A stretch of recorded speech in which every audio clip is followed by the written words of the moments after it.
is a short axis of the aorta. So in the short axis, all the three leaflets are seen, opening of the leaflets and closing in the shape of the Y is seen very well. There are three leaflets very commonly seen here. The one near the right ventricle is the right coronary cusp, left coronary cusp and a non-coronary cusp. So these cusp have a band of fibrous tissue where they meet. This is called the nodule of Arantius, Arantius. So this nodule of Arantius is like a buttress. So when they close, it effectively closes, does not allow any regurgitant flow. So each leaflet, all the three leaflets are of equal size and symmetrical, meeting in the center in the shape of Y with a nodule of Arantius at the tip of the, that is at the closure, commissure, which is buttressing the flow without any regurgitation. So this is like a cup. In a short axis, the aorta forms a central cup-like structure. So here this is the right coronary cusp, which is very near the right ventricle or the pulmonary artery. So this is the RCA ostium, and in some cases called as malignant RCA, this RCA can take an intramural course between the aorta and the pulmonary artery, making it amenable or vulnerable for compression like bridging. So that is called a malignant RCA. So that way we can remember RCA runs between the aorta and the pulmonary artery. So this is the RCA. So in the cup, it is surrounded by this is the interatrial septum, the left atrium, interatrial septum, right atrium, the tricuspid valve, the RV, total RV, pulmonary valve, main pulmonary artery dividing into the left and the right pulmonary artery.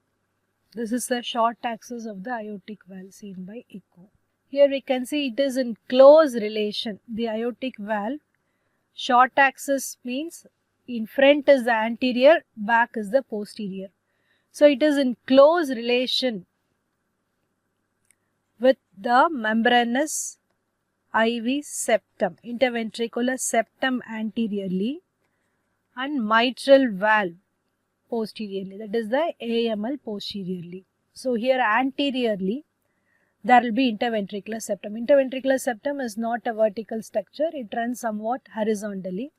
So any defect in the ventricular septum can be seen in this view, VSD can be seen in this view, while mitral valve is present posteriorly.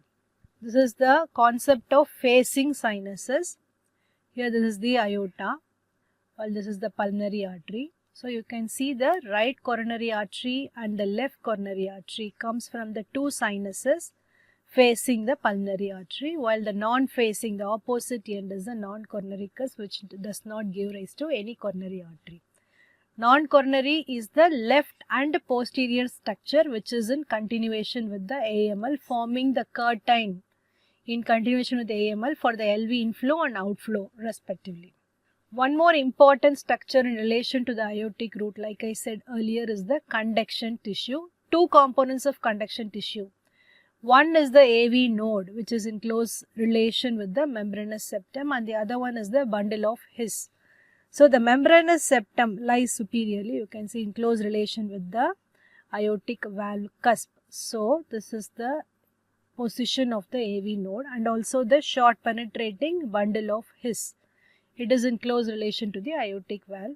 So any intervention at the membranous septum like a VSD device closure or a surgical closure, or intervention at the aortic valve level, for example TAVI, can intervene or transiently or permanently the AV node and the His bundle.